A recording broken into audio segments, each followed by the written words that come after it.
Project ideation slides are due next week. So next week is our team formation event. That's going to be on Friday. This is just to give you a heads up. What is your task? What do you have to do? This is not a normal homework. So your task is to come up with 3 slides about ideas that you want to work on. Okay? So it doesn't have to be anything significant. You just need like less than 100 words, some image, just so that you could get up in front of people and talk about your idea. I should be able to, or somebody looking through your slides should generally be able to figure out what it is that you're trying to do if they're just going to read through it. And if you want to have your idea discussed, if you want to present your idea during the team formation event because you're super excited about it, put a star on that. We typically can't get through every star, but that's where we start. And you got to do 3 different versions. It's individual based. I'll put up a project folder, with, on the assignment page, there'll be a folder where you can put your slides in, or you just add to a Google slide deck. Yeah. And then during the event, we will talk about the projects in general, the requirements. You guys will pitch your ideas. We'll serve some pizza. And the goal is to have a team and a project idea before you leave that room. We generally have had challenges with people who don't attend these events and don't engage in projects, and now it's like a week or 2 in the projects and they're still trying to find a team or a project. It's usually a disaster. Any questions about this? Oh, and then there's a team registration form, this due like the week after, the Wednesday afterwards. Yeah. Is it Friday the 6th? Yes. Friday's the 4th? So then Thursday the 3rd? Well, they can't both be true, huh? Yeah, it's Thursday the 3rd. All right. Fair point. It's a team effort. Okay. How about Wednesday? Is Wednesday the 11th? No, that 2 weeks from now. I don't have to worry about that. All right, fantastic.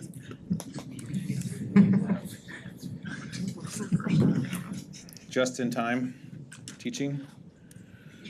And then, okay, so that's the team formation event. Your next tasks, not that you have to worry about them now, but just to keep in mind, there's a project description. Obviously, it'll be updated for fall 24, although it's basically the same. You read through that, you create up a project proposal, and you're going to sign up to meet with me and Matt, and we'll discuss your project. Typically, what it is giving you feasibility. You want the moon, or saying things that cannot exist. That's fine. Good goals. And we say, like, in the scope of this project and what you can get done in 5 weeks, here's how you're going to get it done. And Matt and I can both direct you to specific pieces of hardware that we have in the lab, or there's a small budget for this project, around $100 per team. All right, so that's coming up. Any questions about projects? No. There's no dates, so I can't get that wrong. All right, so exam 1, grades were released last night. Mean and standard aviation. This is pretty normal for 373. I think last year was like 75. Year before that was 74. I imagine some regrade requests will come in and maybe push that up a few tenths of a point. It's kind of a weird distribution this year. There's a lot of people over here. Like, it's not a normal distribution, which I guess, I mean, that's good. I just worry about the long tail here. If you're in this group, please come and see me. We'll make sure that you can be successful in this class. Just getting 1 score on 1 exam does not mean you have to fail this class or should drop. It may mean that you need to demonstrate to me the knowledge, that you know the knowledge of the material in a different way than what is going to be on the exam. It doesn't mean that you can get that score and get an A, but it doesn't mean you're going to fail either. So come see me if you're concerned about your grades. A little bit of question about regrade requests. We're going to try to be kind. You guys can try to be kind, okay? The graders are not always excited about or having hostile interactions. I still remember one student's name and what he looks like from 3 years ago, because he just burned all bridges to try to get 3 points. Probably not the best long-term strategy. So I'll give you some ways to get the most out of your regrade request. You find a factual error. You wrote something, just tell us. Factual errors are easy, easy win. For example, my handwriting is too messy, or I actually wrote this thing. It looks like I was graded as if I wasn't. Great. Give you the points every single day. Factual error is easy. What's hard is I meant to say, we get these a lot. I meant to say this. I meant to say load instead of move. We can only really grade what you write down. That's the part of the exam, not what you wanted to write down. Hypothetically, you had some work previously in which you like wrote the correct thing and then transfigured it into your answer. Yeah, that's great. Tell us. Right, and also of how we put little boundaries. We might not have seen it. So yeah, it just can't be like last week I did it. This Yeah. question depends on earlier question. You got that question wrong. So like, let's say you use a number from question 1. Ooh. And then question 3. This is Yeah, tell us that. How the grading was distributed. It could have been that somebody did not see the previous parts. I'm asking because does that second question, like the methodology of that, rely on the previous question? Does that make sense? I don't think it's strictly required for, well, there is one part of the exam where I guess that could be the case. Just make your argument. It's fine. I mean, we're listening to you. We're happy to listen to you. We can't grant all requests. We're happy to listen. I'm just telling you the ones that will probably likely to get you those points. Okay? The ones that are very hard are value judgments. I think I should get more points. Ooh, that's hard because now you're like our value or your value versus the grader's value. So, bad example, could you just give me more points? Okay? But if you could give some evidence, like give a reason why you should get it. I needed knowledge C for this question, and I demonstrate I know A and B, and A are B important parts of C, therefore I should get some more points. Fine, that's a valid judgment, and we're gonna make that discussion through the chat feature there. But if you just say I want more, it's gonna be hard for you to get that.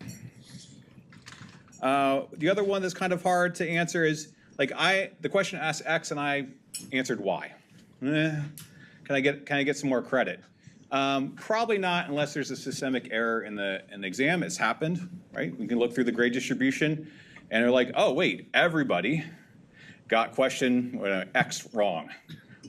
I've written exams like that. I'm like, how did everybody get like 23%, only 23% of the class got that right? Oh, probably there's something wrong with the exam. Then we go back and look. We had people look over multiple people looked over the exams, and we looked at the statistics before we sent out the grades. So it's unlikely, but if you guys come back and there's a lot of people who are like, this question's really weird, we'll take a look. And then the grading window will be open until next week. Well, we can go over the exam if you guys have questions. There's one thing I wanted to talk about. Should we do that? Okay.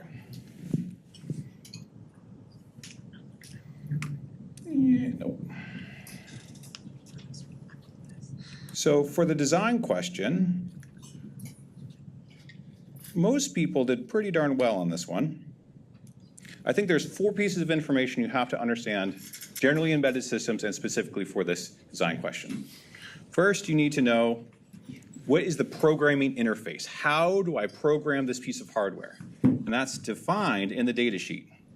For the MAT32, we have registers. You write data to these registers and something happens. This is the programming interface in a sense, the bits that you have to put in there.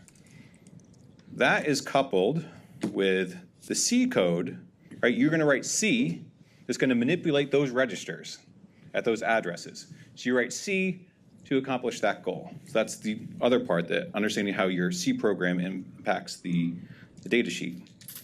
Next is you have to understand what the hardware does. Like there's a hardware artifact at the end of this. What is this hardware artifact doing? What's its goal? What's its unique capabilities? And it could be the GPIO pin is the classic example in this class. You guys drew all the diagrams of the hardware artifact which you're manipulating. And the question is, well, how does this hardware artifact get manipulated? Well, it's through the bus structure, okay? The bus structure, which is denoted, the bus structure comes in here. Here's the timing diagram of the bus, comes in, And so you are programming C, which causes this bus to have an action that impacts the hardware here.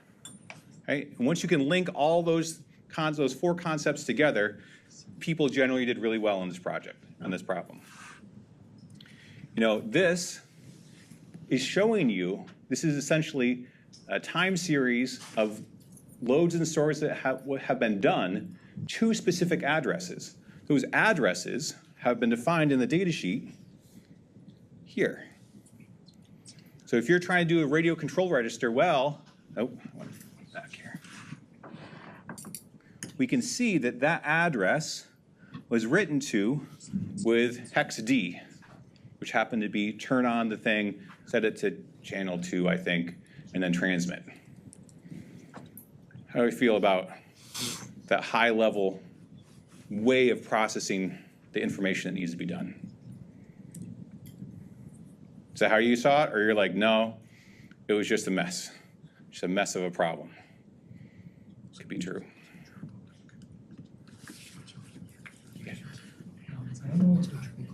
You gotta be real loud, sorry. Sorry, I'm not sure if this is like what we're supposed to do right now, but on the 6.2.3, is that answer correct on the answer sheet? 6.2.3? Yeah, because it reads the data from that address. Yeah. But the hex in there is not what's in that address. Correct. Where did the hex come from? Anybody? I know people know, yeah? If I remember correctly, it was like a right shift. Right, with that's true. We did not directly read from the radio peripheral, or we did not read from the time of flight sensor. We read through the GPO pins. The GPO pins are defined this way. The lowest of the GPO pin is the enable. So the enable has to be dealt with somehow, right? So when you read out, you read all that GPO port. We could have put the enable at the top, but then you would have had to do like more ORing and masking, right, to get rid of it. So it's just a little bit easier to say, okay, we're just going to shift logical left. So yeah, so when you pulled out of this 8-bit port, the 0th bit was 1 because it was an output to enable the device.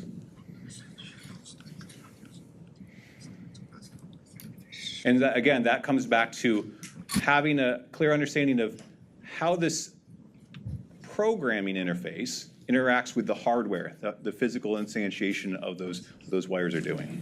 It's a good question. I guess any other questions you have?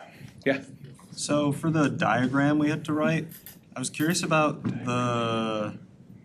also question 6, the reset line for the control register at the bottom. So it doesn't have like a rising edge detector on that, and I'm pretty sure it said that the done signal would just output 1 constantly, and it would only go low while it was sending a signal. So I was wondering, if it's 1 constantly, then why isn't it resetting that every single clock cycle, which would stop the bits from going in when you're trying to set? So maybe I missed it, but it says that it enters reset on the rising edge. Oh, I missed that. Right, and like, I don't know, I didn't grade that particular problem. I'm gonna guess that people weren't overly litigious about every little detail. If your diagram didn't match this one exactly, generally in this class, we've been pretty lenient with grading as long as you got the general idea. Yeah. Why does the MUX only need one selector line? Is that between 2 different? You absolutely do. And we're going to put data on this line. This is going to be 1 or a 0 on this line.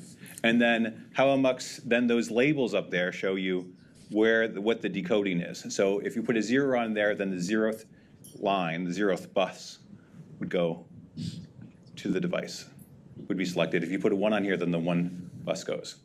But isn't it not necessarily that? Oh, I guess there's only 2 addresses in this peripheral. Okay. Correct. Okay, cool. Yep. So MUXes generally, you could use like one hot encoding where like every single line is a pin coming in, but then just generally MUXes are done with binary so that you don't have to have as many wires. And again, if you drew 2 in there, I don't think anybody's gonna be real upset with you. Or you design your crazy MUXes how you want. Just let us know how they work.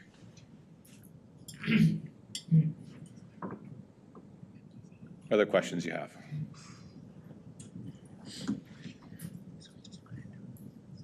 0 questions.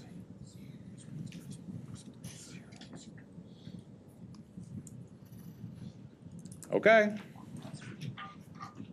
Well, come to office hours, take a look at maybe some of you haven't had a chance to look through, take a look, submit your regrade requests, come talk to us. All right. We'll go to here. All right, so I wanted to finish up interrupts today.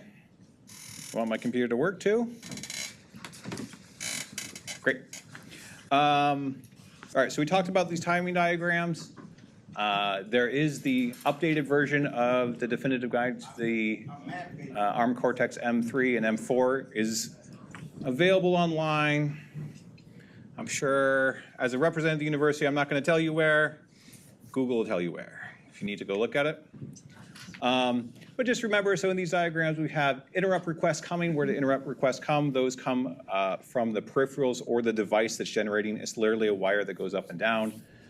That will cause the NVIC has combinational logic that when that request comes in, it will capture it and hold it, that state, in the pending register. So that is a register. And we're just showing you one bit of this register as a function of time. It goes into the pending state. At this point, you're a normal threaded, normal operation of the processor. You're going to go through stacking, and you're going to enter the interrupt.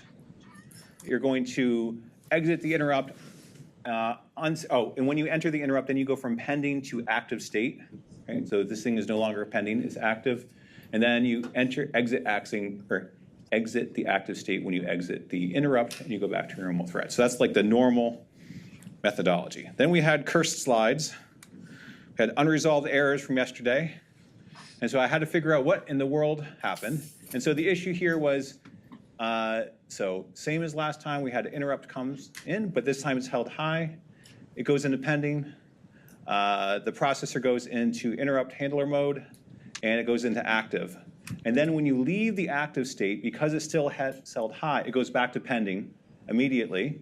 And then you go back into the active state because there's no other, in this particular case, there's no interrupts going on. And that contradicts this one, which was like, wait a second, here you're in pending up there, or your interrupt request came, but it didn't, pending didn't go high over there, but it did go over here. So then I read through, this is the text from the thing, read through it, and I was confused, because I don't know everything.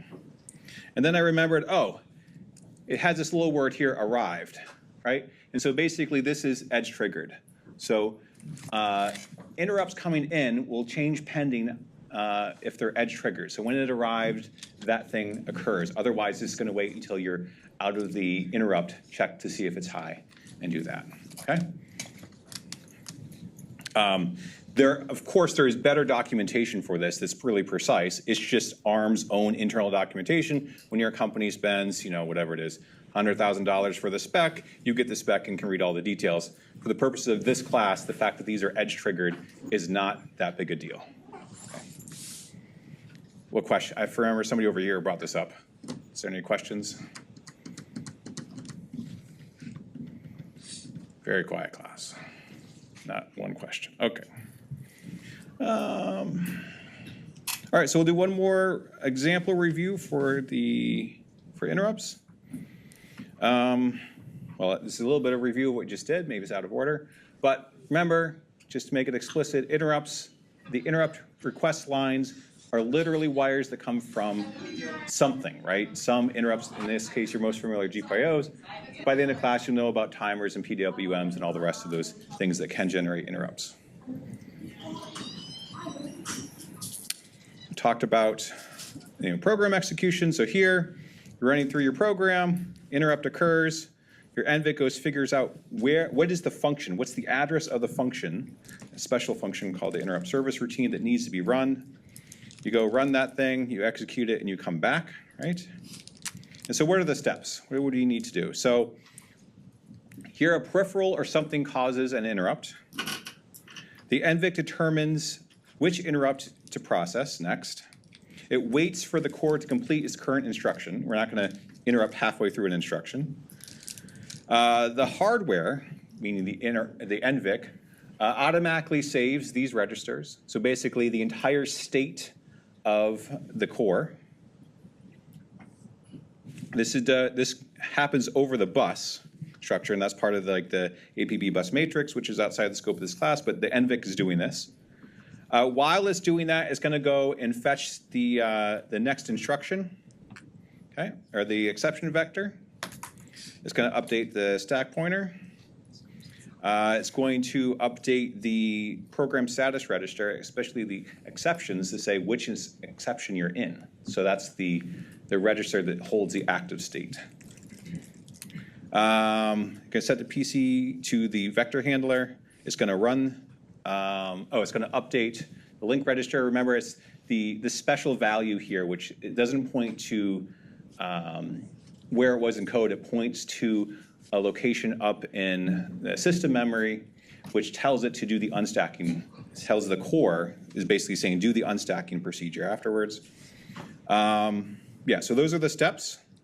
And then the latency here is about 12 cycles to get in to interrupt, and then 12 cycles to get out. Any questions on those steps? Okay. So we'll go through one more example. So there's a little redundancy in this example. So this represents memory. You got your stack pointer here. This is the 0th element. So this tells on boot up where the stack is. This tells where the interrupt vector is, or the reset handler is. Typically, that's what would be here. But this is the first line of code that should be run on power up. And then we have code space. We have your interrupts handlers, and then the stack. And then to make the problem confusing, the stack is duplicated over here just so we can have a visual way to keep track of it. And then here are our registers. We've simplified them here, but we have the input or the interrupt number, the enable register, the active register, pending register, and priority register. What does the priority register do?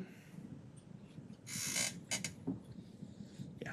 If multiple interrupts happen at one time, it tells you which one goes first. Or Yeah.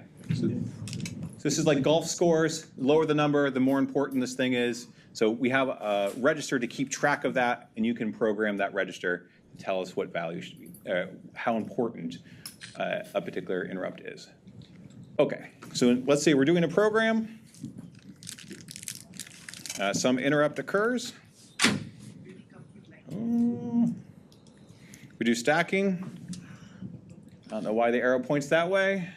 Very confusing, but you do stacking. Let's see, wait. It goes into pending. So when the interrupt occurs, it's in the pending state. This would be then we stack, put all those things on the stack. We transition to active. We're in ISR 9. You're going to branch to link register, which is that special link register that tells the core that it needs to unstack. Unstacking occurs early. And then we're out of, then we unstack, we're out of active. And the thing is still enabled, and we're back to our normal program. So that's like the base case. Any questions? Okay. We can look at nested interrupts. So here we have 2 interrupts. We just noticed that these interrupts are enabled. Now remember, you can configure your peripheral to raise those interrupt request lines independently if they're enabled or not. Enabling is only for the NVIC, should the NVIC respond, but you could go and set up these interrupts to be going off. One challenge is if, say you've gone through and part of your config file goes through and configures a timer to go off so often, and it's raising interrupts, but your code isn't ready for it because you have some other task. The user actually has to push a button to start it. You want to make sure that you're going to clear any pending interrupts that exist before you enter it, because that interrupt could have happened from way in the past. You only want it, in this particular example, when the user has pressed the button. So when the user presses the button, you say, okay, now I'm going to clear all my pending interrupts for, say, whatever this is, this one. And then you wait for the next interrupt to occur. So that is why you have the option to clear pending. All right, so anyways, you have 2 interrupts. They've been both enabled. I mean, you have 5 interrupts, but 2 of them have been enabled. 3 occurs, we're going to stack, so you put a bunch of stuff on the stack here. Stack pointer is advanced. Then another interrupt occurs while you're in ISR 9. It has 12 has a lower priority number, meaning it's more important than this one does. So it's going to be interruptible. It's going to be preempted. So we're going to stack again. Now the core has no idea. It doesn't care that it's a stack within a stack or an interrupt within an interrupt. It still just does the same mechanical operation. You stack everything. Yeah, I don't know if there's the only, well, I'll ask this question. What is the limit of how many times you can, how many nested interrupts you can do? What would be the limit? That's it. Oh, and there's one other thing I thought about. What's the other limit? Yeah. Times you can preempt an interrupt. How many times you can preempt? What does that mean? So like, if you're at the highest eventually you can Oh. only get to the highest priority interrupt and nothing can. That's true. I didn't think about that one. That's true. So remember, you can set the priority of things. You set the interrupt priority and a sub-priority. And so if you only have a limited number of preemption priorities set up, that's as many as you can go down. You can't interrupt anymore. So if you only had 4 bits, you can only be 4 deep.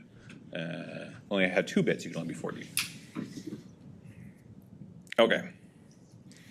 All right, so anyways, we are stacking again. We're going to run the ISR 12. They're both active, right? Multiple active interrupts. Nothing's pending. You're going to unstack. Now 12, because we're finished with it, goes back to inactive. Finish off 9.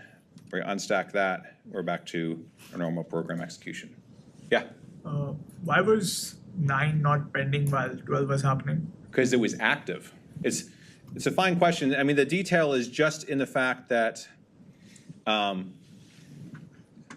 a sense, what you're doing is keeping track of what was on the stack, right? But it's just saying we were executing this. You can have multiple ones that are active. Active does not mean it's actually being run by the core. Does that make sense? It just means that it was stacked, essentially.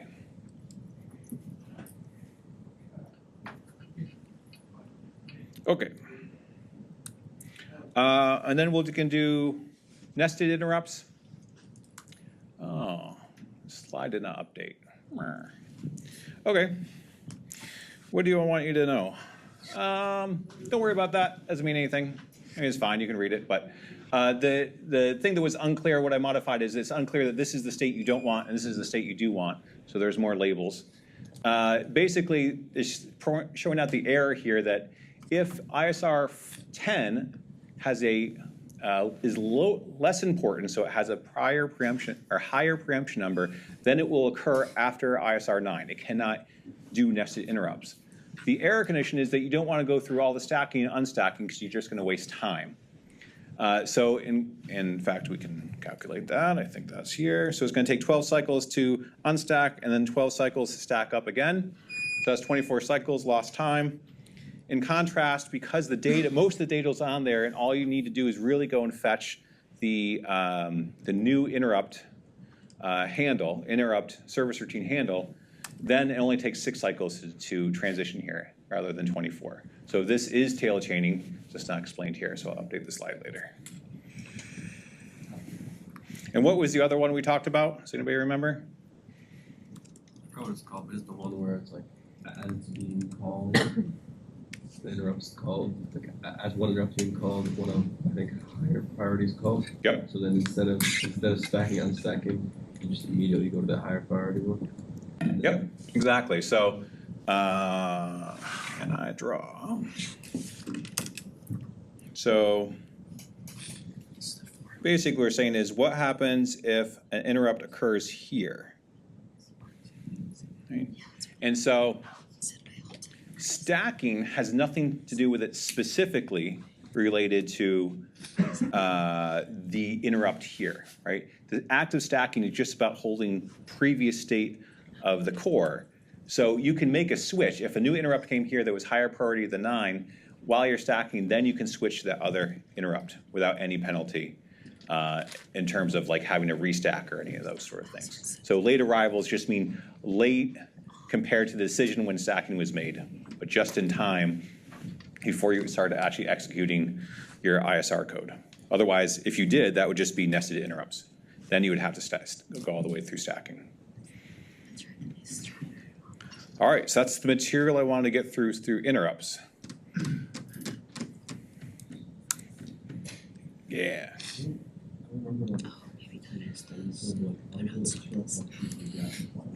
Yes. Slightly modified in the sense that there are different things you have to keep track of. You do not have to do anything. The NVIC has to keep track of. And that is that it's not just that it has to preserve. So ABI would say that you would have to, if you were the the thing that calls the function, and you wanted to retain R0 through R3, it would be your responsibility to do that. The NVIC goes and saves more information than is required, just because it needs to keep track of program state, the program counter, link register, those sorts of things. But your ISR subroutines that you write should be ABI compliant. You're not allowed to go and clobber R4 through 11.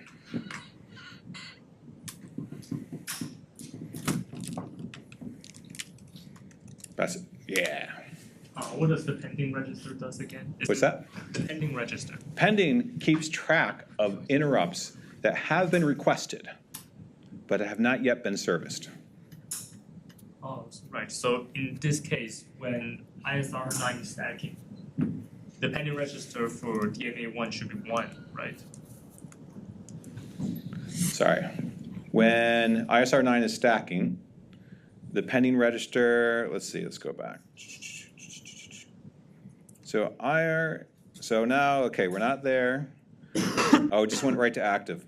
Yeah, okay, that's a limitation of my slides.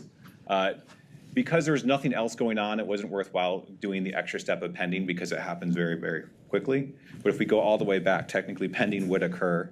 If we go back up to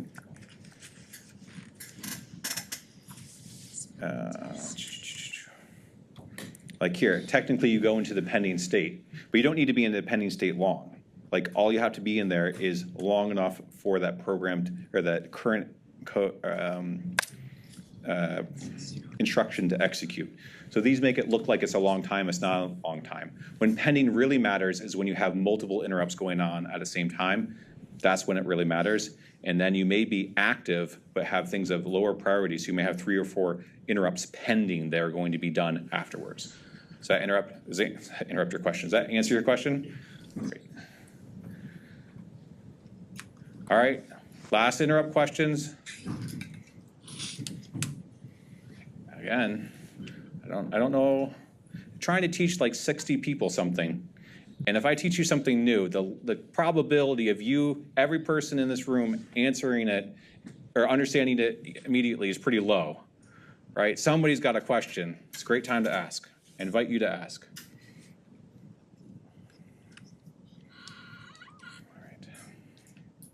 All right, so we're a little ahead. Probably won't get through all these slides today. We want to talk about timers. Timers being a peripheral module that, as the name suggests, helps you keep time, and there's a bunch of different timekeeping functions and parameters to use. So we'll talk about background, anatomy of the timers, 2 different types of timer modes, and then probably their most typical function, which is pulse width modulation. The sys timer and virtual timers we'll talk about in later lectures.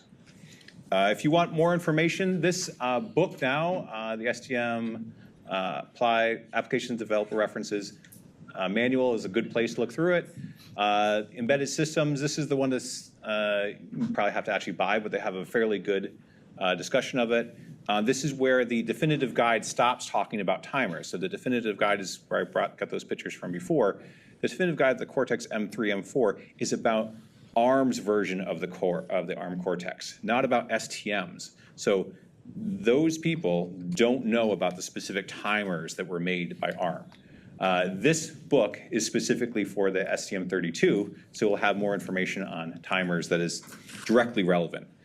The reality is, the book is just written, there's value in writing a more explanative description of things, but the manual is the real place to look for this information. And once you get comfortable reading the manual, you will have endless amounts of information, but you will have all the most accurate information. It won't be somebody's interpretation of it.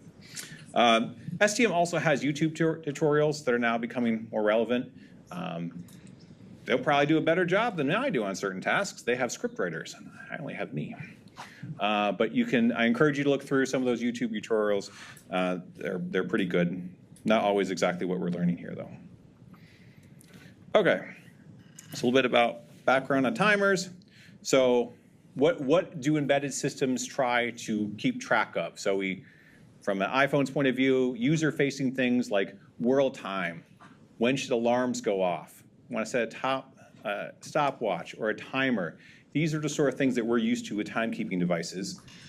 And your embedded system can do that, but it doesn't keep track of world time directly. It has no idea of what time it is from a human's point of view. It just says, how many clock cycles, for instance, has it been since was turned on? Yes? Is this lecture posted somewhere? Huh? Is this lecture posted somewhere? Online? No? Cool. Well, you strap in. It's going to be exciting then. Yeah. So so you know how in a computer lab, whenever it updates, every computer updates at slightly different time. Is there ever a time? How often do they all sync up to a global time, or they just kind of weekly?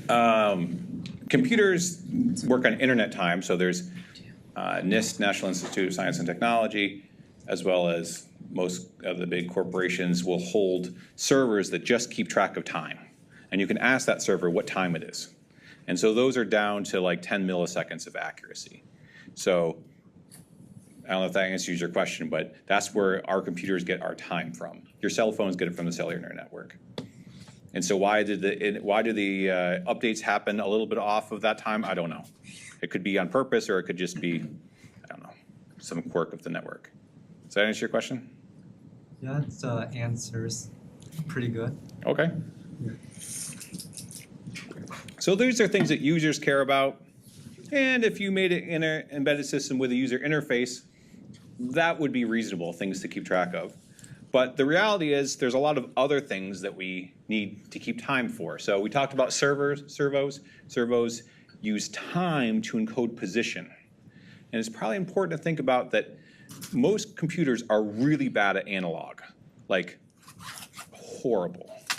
Okay, and we'll talk about analog digital converters and DACs later on, but computers, our superpower is keeping track of time.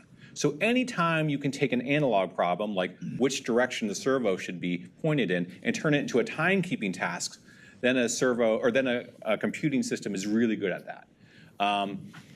So we'll talk about some of the mechanisms for that. We have DC motors and LEDs. LEDs are dimmable through pulse width modulation. And so all these kind of analog-y functions are done really well if we use time as their variable.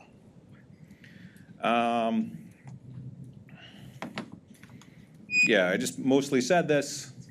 It's good for accurate delays, periodically waking up the CPU to do a task, measuring the duration of events.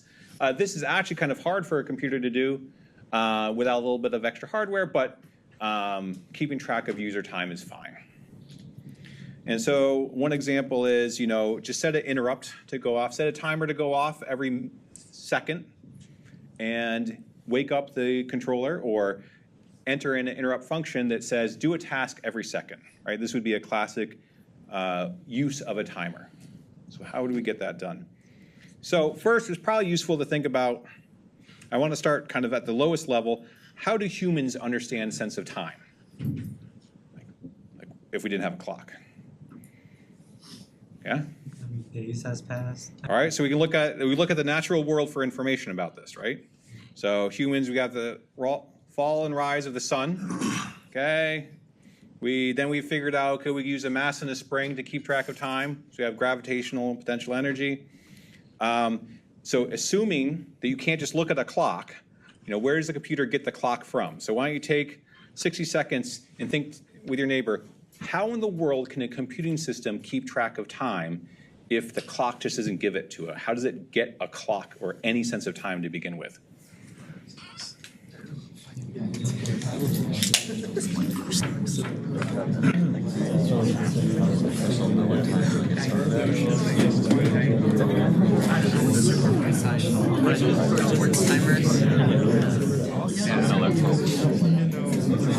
time. Just like just basically just watching.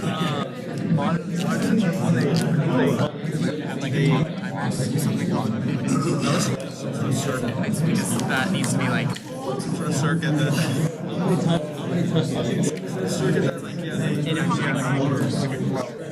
vibrations of a single atom. Because it like a cesium. see how much is transferred. But it can't be like logarithmic or anything. It has to be linear. Like, I just think it's just like.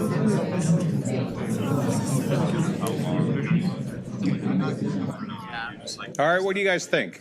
How does a computer have any sense of time?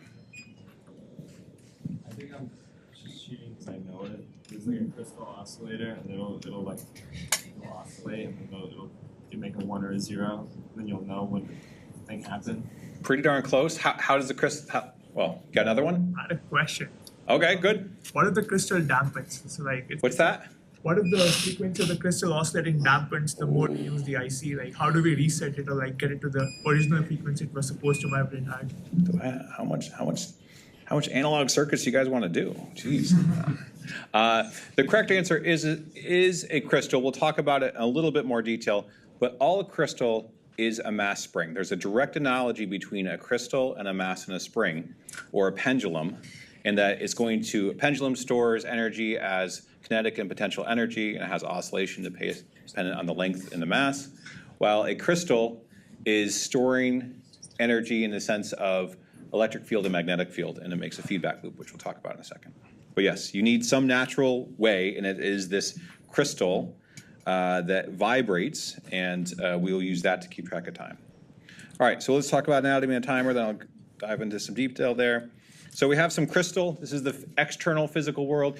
It has not been possible to put good crystals onto silicon yet, or just not in a way that's economically viable. So they're almost always external devices.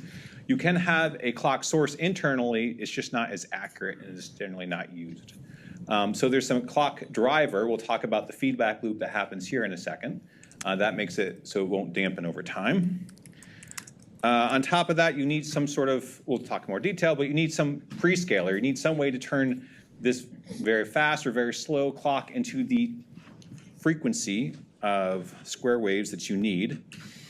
Then you need a way to turn those square waves into some accumulation of time. And we use a counter for that. You can count up, count down. We'll use either a capture or a compare register, which we'll talk about. And these are all written in RTL. So what does RTL stand for? That's what it is, not real time. Register transfer is basically Verilog, a version of Verilog that defines hardware. Then you get into your low-level timer subsystem. So this is where you guys are entering on the STM32. This is typically written in assembly or compiled C. Then you have the operating time, which is going to, or the operating system, which is going to do some abstraction of time for visualization or virtualization to turn the simple increment of a clock edge into more meaning. So it could be wake up at this certain time or do this event or keep track of things. And then there's a software layer on top, if we were that far up the stack, that would actually talk to the user. All right, so talking about the crystal first.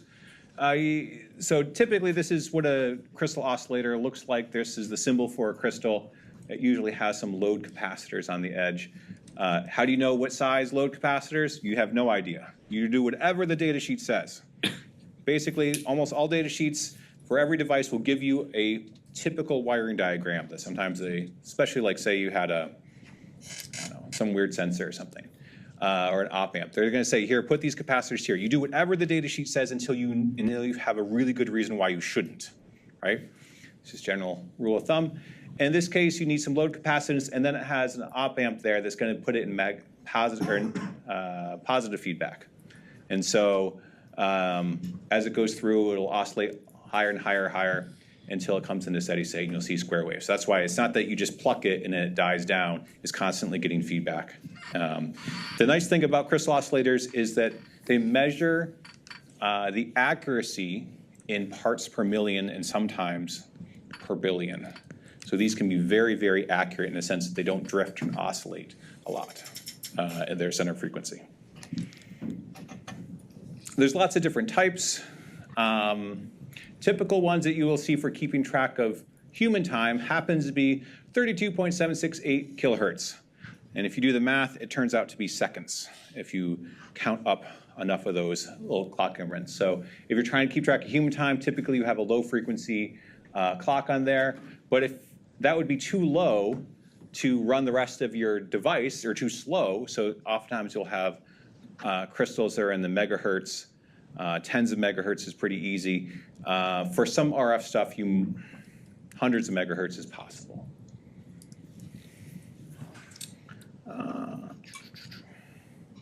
So yes, those are going to hit in the oscillator input. And so this is from your data sheet, from your device. And this just shows you, when we're talking about clock distribution and timing trees, this is just showing you the input for the 32 kilohertz oscillator. They know you're going to have one, and it's a low frequency one, so it's they're showing you the in and out pins there. There's other inputs as well. Other types of clock inputs are called SAW resonators. I should say that crystals are typically for lower frequencies, maybe up to a megahertz, but definitely in the kilohertz, where SAW is a surface acoustic wave resonator. So really a piece of silicon that launches an acoustic wave, a vibration across the surface. And these things oscillate at tens to hundreds, or tens of megahertz to hundreds of megahertz. They're also very accurate, but we're starting to get into a point where it's hard to manufacture these in infinite frequencies.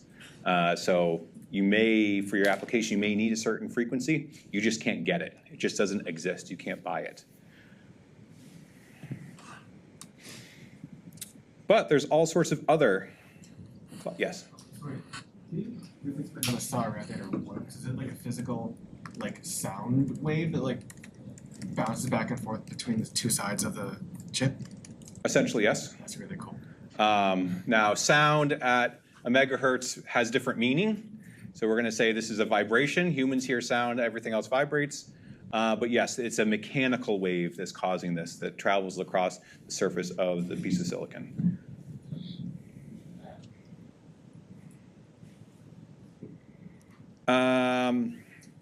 So digitally controlled oscillators, internal to these devices, you could make an oscillator. Does anybody know how to make an oscillator just in silicon? Yeah, you can just use a bunch of inverters, and as long as you have an odd number, it will oscillate. What would be the challenge with that system? What are they bad at? Does anybody want to guess? I'll guess. Oh, good. Thank you. Which they oscillate out of switch. Yeah. So now they're process dependent. So first of all, when you're making your silicon, sometimes your silicon's a little bit faster, a little bit slower. That's a problem. And now you don't get precise timing. When your chip changes temperature, you don't get precise timing. The nice thing is they're very agile in the sense that you could tap or reconfigure that ring of inverters to be a little bit shorter. You can put a switch in there. So you can make it go faster or slower. But there's no absolute reference for time. You don't know, you set it to 100 hertz and it's actually 100.1, right? There's no reference frame. So that's why typically you have an external oscillator, which is much more accurate. And you don't want your thing to heat up and all of a sudden things go faster. That would be bad. But they are very agile. So sometimes in embedded systems you use them. I had a project where I wanted to lower my power consumption. I was very constrained. This was the RFID tag I showed you in the very beginning. And we'd actually change the clock frequency for different stages because it would reduce the power consumption, or at least the energy consumption.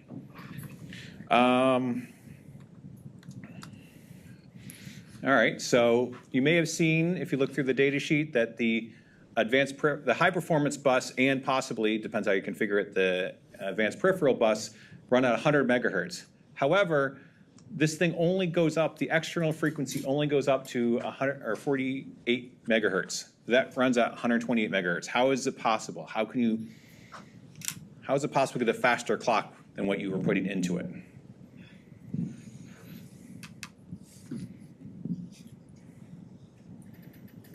Should be some EE sneaking in here. I know you're in here. All right. It's fine if you don't know. It's not like all EEs were told this on day one. But there is a structure called a phase lock loop.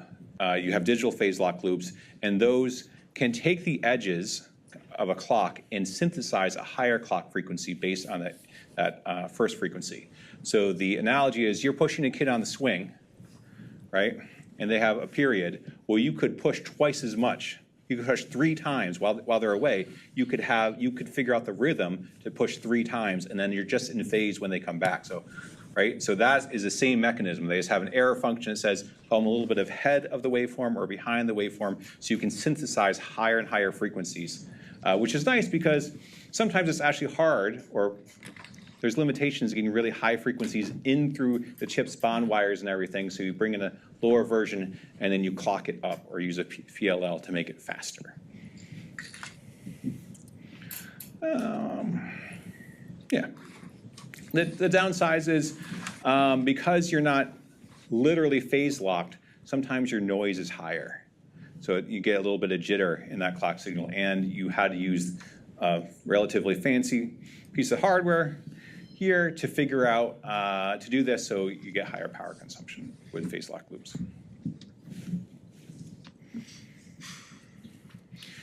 So while I'm not going to force you all to understand this diagram, this is just, you should know that it exists. This is the part of the class we're translating to store things in the back of your brain in case projects come up and you need to know about it.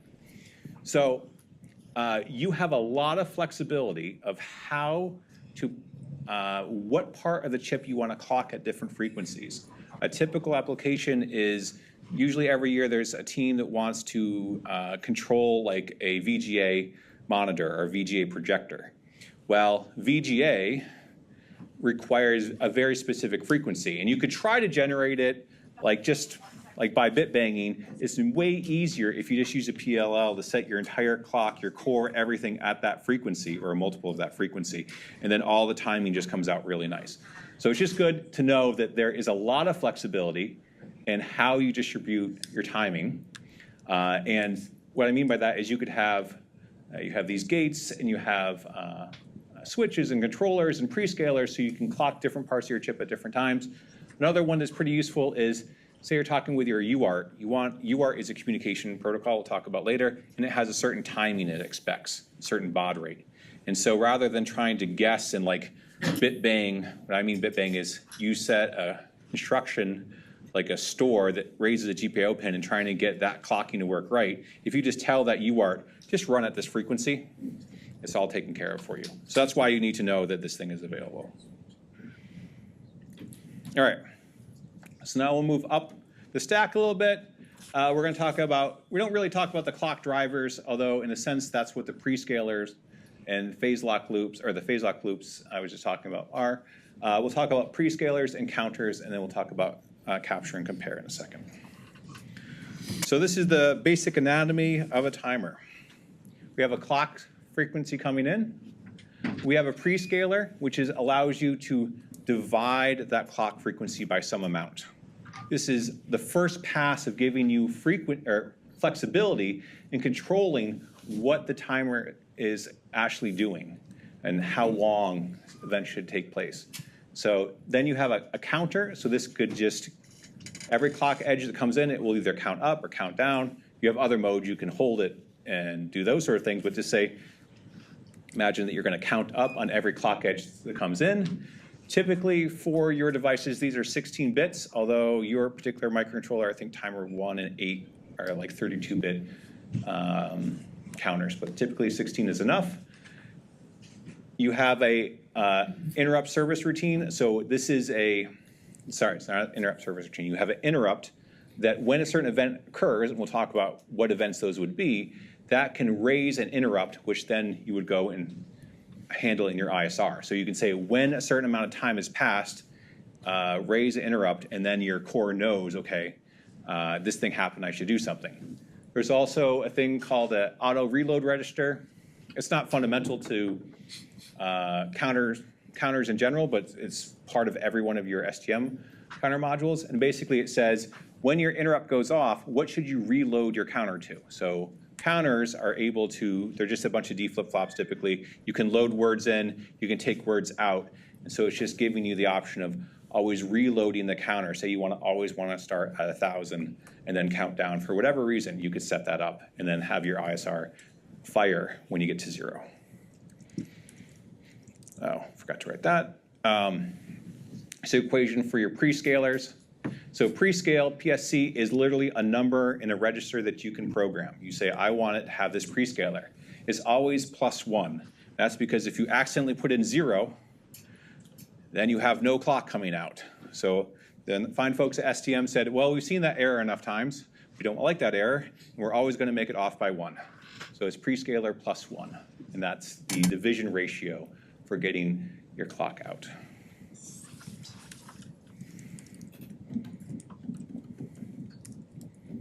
Again, I'm trying to teach 60 people something. Somebody has a question. Yes, bravest person in the room. What can I say? Can you re-explain the reload value one more time? Sure. The reload value is, say your goal is every time the timer hits 0, I want you to go back and start at some number. And you don't necessarily want to use a store to do it. So you could, when the interrupt goes off and the first line of interrupt is put 1,000 back into your counter and then tell it to count down. That's possible. Or maybe you know that you have a lot of interrupts going on and you're just not going to get back to this task. And so the auto reload timer register, you put 1,000 in there. When your ISR or the event happens, it will reload the counter to some known value. Okay.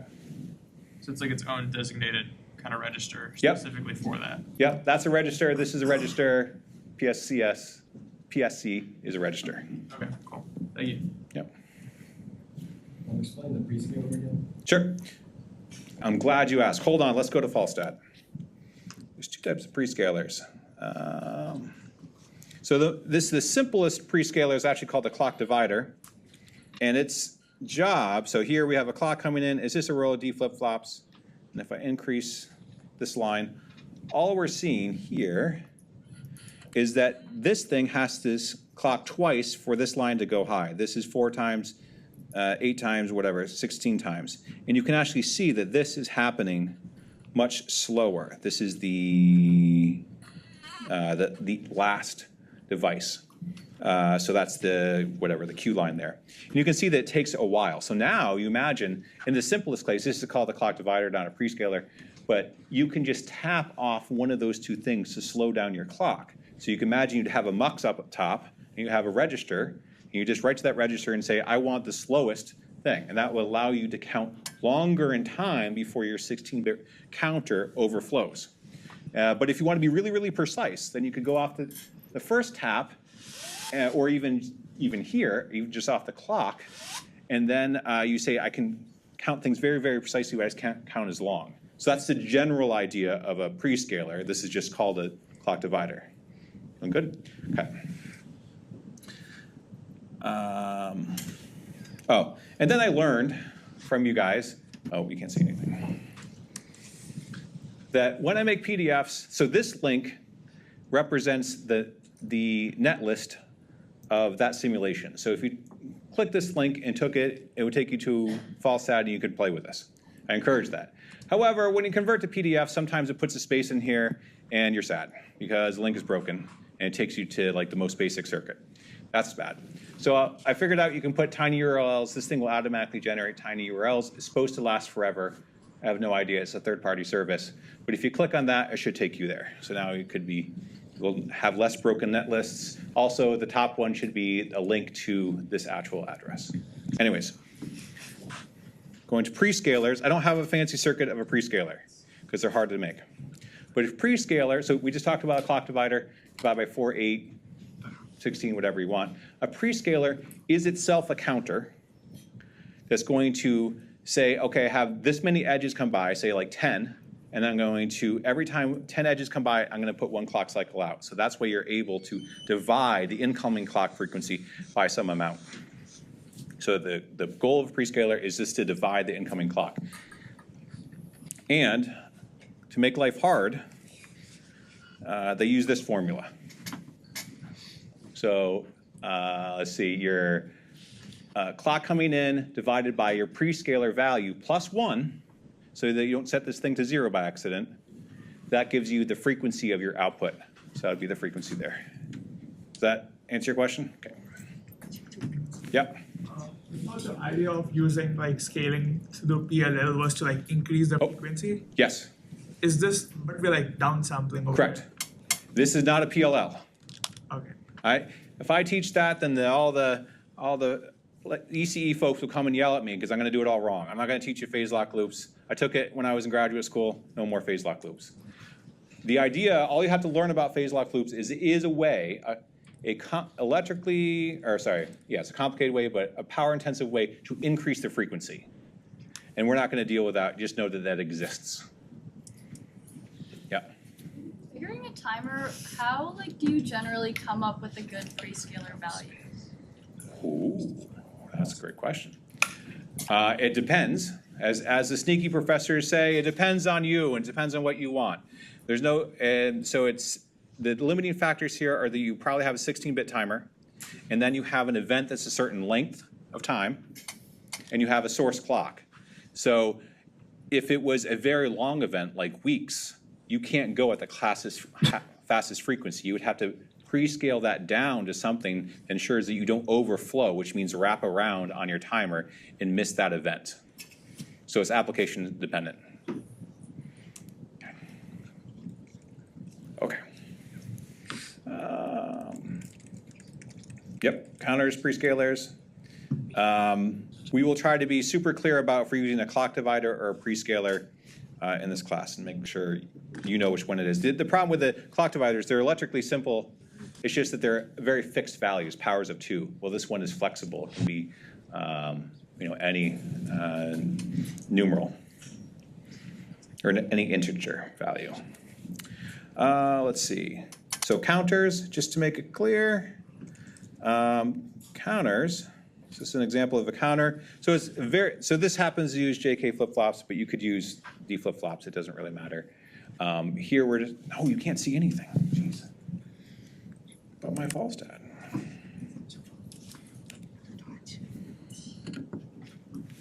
Okay. So this happens to use JK flip-flops. I'm not going to test you on the internal mechanisms of counter for this class. You just need to know how counters work from the highest level, what they can do. So this is just demonstrating that you can count up, and basically you're just going to tap different nodes here, and then this is a binary counter, but you just have some combinational logic that will turn it into digital. So this allows you, by looking at how the thing ripples through, you're able to count up, and here you're just showing the binary value of counting up.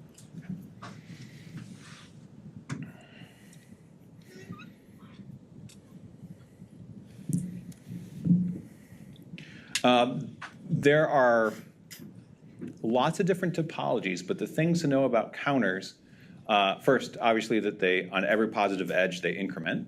Or every edge of the clock going into them, they increment, but you can change their mode. So you can count up, you can count down, you can usually hold a timer at a certain value.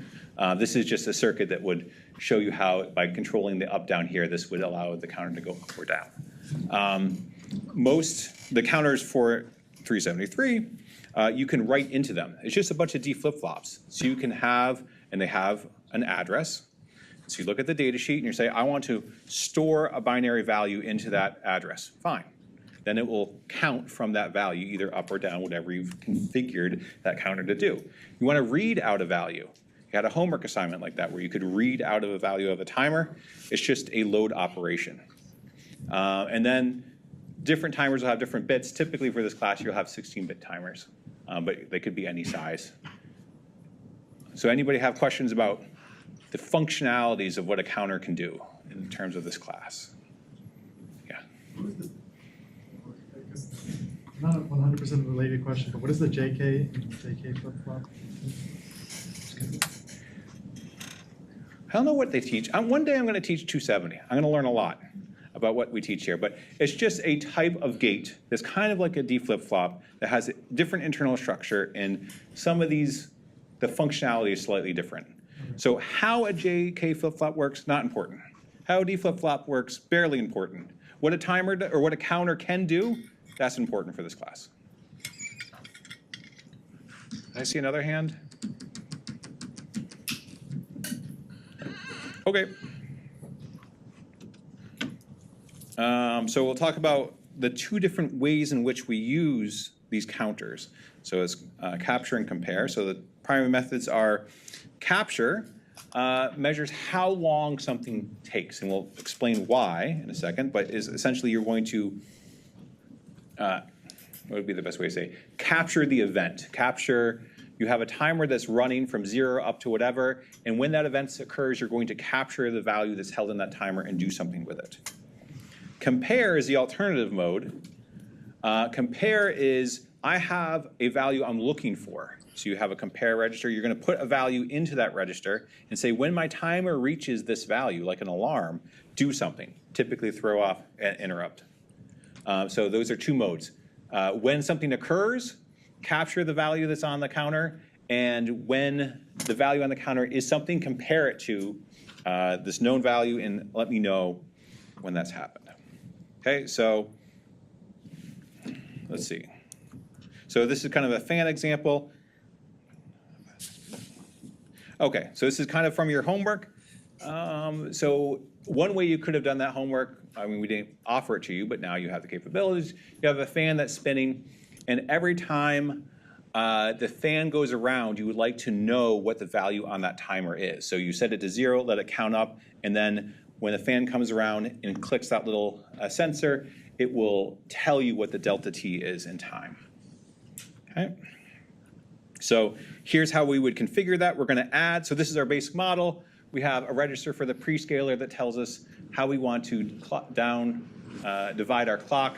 We have a counter timer module here that you can put data in and out of. You have your auto reload register, which is the value that when this thing overflows, it will, or underflows, either one, it will load that value back in. You have your interrupt pin. Now we're going to add in what we call a capture compare register, and it has two different modes. Now we're talking about the capture mode. And so when an external event occurs, so say you've configured your GPIO, you configure your timer to work together, an event occurs, we're going to tell the capture timer, capture whatever time is on the timer. So basically you set your timer goes off, say you have a stopwatch. You start the timer at time 0, you wait for the user to hit the button, the GPIO goes high, and you just take the value in here and stick it in here. Right, now we're storing a copy of that value. The timer can still keep going. In fact, maybe you want that for other aspects, other reasons, but it allows the core, whenever it's ready, whenever it chooses, maybe there's a interrupt that occurs, the core can come back and figure out what was that delta T in time. Yes, and that, well, a little confusing, but yes, it has its own ability to set off an interrupt when this event occurs. Okay. What questions? 0 questions. So, you know, and there's different timekeeping modes here. You could say, because you get to control if you're rising edge or negative edge triggered, you can say, okay, I want, on the falling edge, I want you to start clocking, and on the rising edge, I want you to start clocking. You have flexibility in this method here. Same in both rising edges. One thing that will often occur is that your external world is going to be noisy. You guys may have heard about switch bounce when you push a button, right, and the thing actually wiggles. I didn't believe it the first time one of my professors told me. I said, that's impossible. They got the oscilloscope out. I was once again wrong. No problems. But you sometimes have signals that are oscillating, or maybe you want to make sure you had multiple signals, okay? And so there's edge detection module. Actually, here's a better example of that. So you have some signals going off and on. And so STM offers you the ability to, you can have a count filter. Something has to happen so many times before it will progress to the next thing. It has to be so many times and a positive edge. And then there could be even a prescaler on the input. So imagine you had an external clock coming in.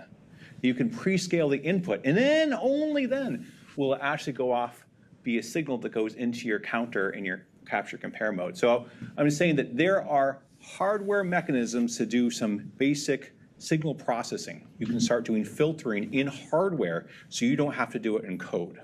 Again, this actual diagram is not that important for like an exam. This is important for you to know that your hardware is able to do basic signal processing, very, very basic, without necessarily having the core involved. And how do you figure out all the details of it? Because I didn't teach it to you. That's all in the data sheet. You can get into the data sheet and find that out. All right, in the time remaining, we'll go through compare, which is the alternate functionality.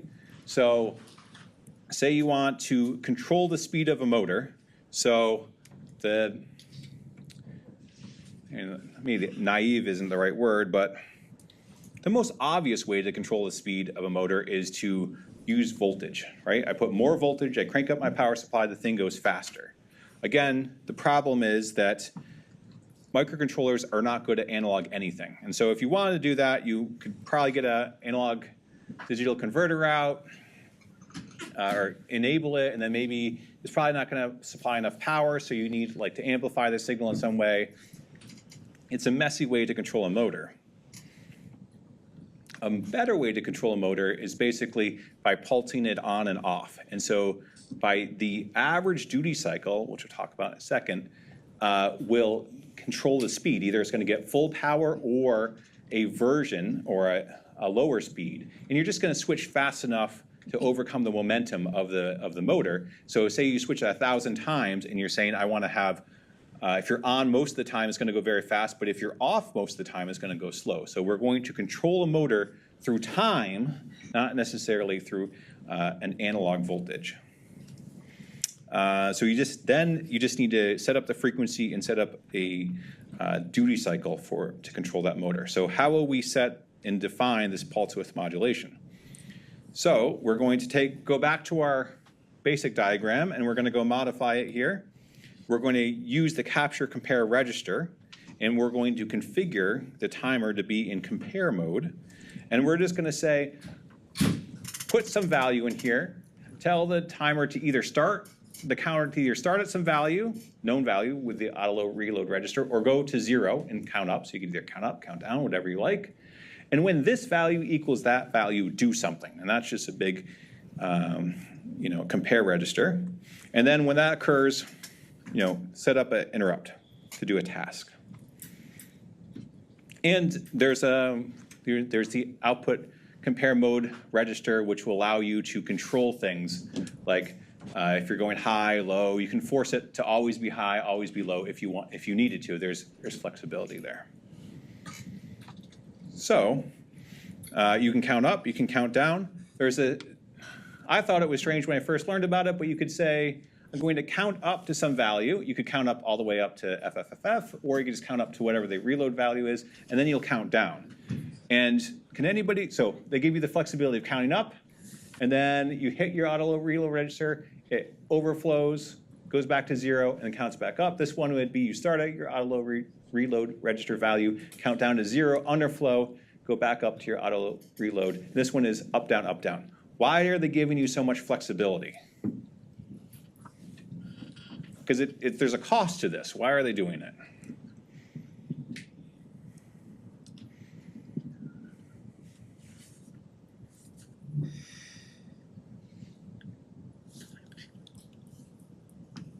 I guess maybe there's not a cost. It's just from a programming point of view, you'll find that it's much easier to basically do the math and control things if you have the flexibility with your counting up and counting down, especially if you have multiple events you're trying to deal with one counter. This helps you do longer events. Now you can count up to 2 times 16 events here. So they're just about giving you flexibility. even though there is, I suppose, there is a small amount of cost. On your device, you can select which clock sources. We talked about that. You can prescale them with your 16-bit prescaler. You have your 16-bit auto reload register and your counter. You can have, depending on which timer module you have, you can have multiple capture control registers. So you can say, I want to hit 4 alarm clocks if you wanted to, and then set out interrupts on each one of those. Or if you're doing capture, I want to capture the timing between 4 different events, and you can mix them and match however you want. This is just giving you extra flexibility and achieving your goal. So thinking about the most thing you do with a capture or compare, the most obvious thing is to do pulse width modulation. Have you guys done pulse width modulation? No. Okay, I get to teach something new then. Pulse width modulation, is this a method for, so here I have a clock. This clock source, I can set the frequency, the voltage, and I can set the duty cycle, and I've set it up so the slider will handle duty cycle. And basically, duty cycle is just a measure of how much time is it high for versus how much time is it low for. And so this is just a percentage over 100. And now, right, so this is actually on not that often, and this is on more. And if we went all the way to 100, right, it would just basically be on. So it's not a tradition, even though it's a clock source, it's not a traditional clock source like you would think of it. And now I can control, the LED is fully on. That's a logical 1 going into the LED. This is a logical 0 essentially going into the LED. Okay? And now I can control the LED's brightness. Now, let's see. With you on the screen in aliasing, it looks pretty bad. If I do this, nope, it's going to look even worse. You're going to have to trust me. And you'll probably do a lab on this. If you go fast enough, faster than your eyes can keep track of, so say hundreds of hertz, kilohertz, then your eye will think that this thing is dim or bright. And that's how almost all the dimming LEDs you've ever seen, any of those little breathing LEDs that say I'm alive, they're doing pulse width modulation. Controlling the analog voltage would be horrible. So they're just going to control this duty cycle value to either be mostly on or mostly off. This is the same methodology. If that was a motor, you're basically going to be going faster here and slower there. So what questions do you have about pulse width modulation? This is like important. Yeah? How do you modify, like, you know you can't go analog to digital with how much voltage you're putting. How are you going in a somewhat analog way with how much duty cycle you're running? I am controlling how much current is going through. We can think about it that way. So during this time, it's on all the time, so there's effectively a lot of current going through here. While here, there's not much current effectively going through. So if you had a motor, you're pulsing it on for a second and then turning it off, pulsing it on. It's just happening so quickly that you don't notice it. Does that answer your question? I'm still trying to think, because you're saying more and less current, but Yes. how do you get, like, there are discrete values somewhere, I'm guessing. Discrete values? Because your computer can't just go 0 to 100 on duty cycle with every possible value in between. Oh, sure, that's true, right? And we'll talk about the limitations of that when we talk about how to use the compare timer to create that pulse width modulation. And so your clock is going to define your minimum step size. But it's going to be pretty fluid. All right, we'll stop there. Essentially he's saying it's for like a 60%. All right, give it to me. Compare you for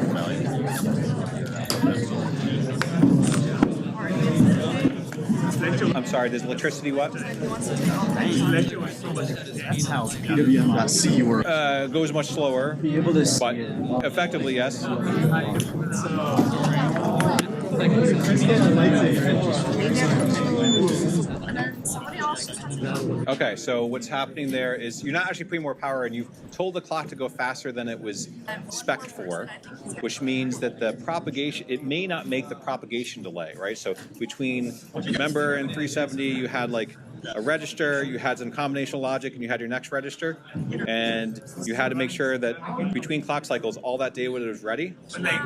So that's limiting, that propagation delay is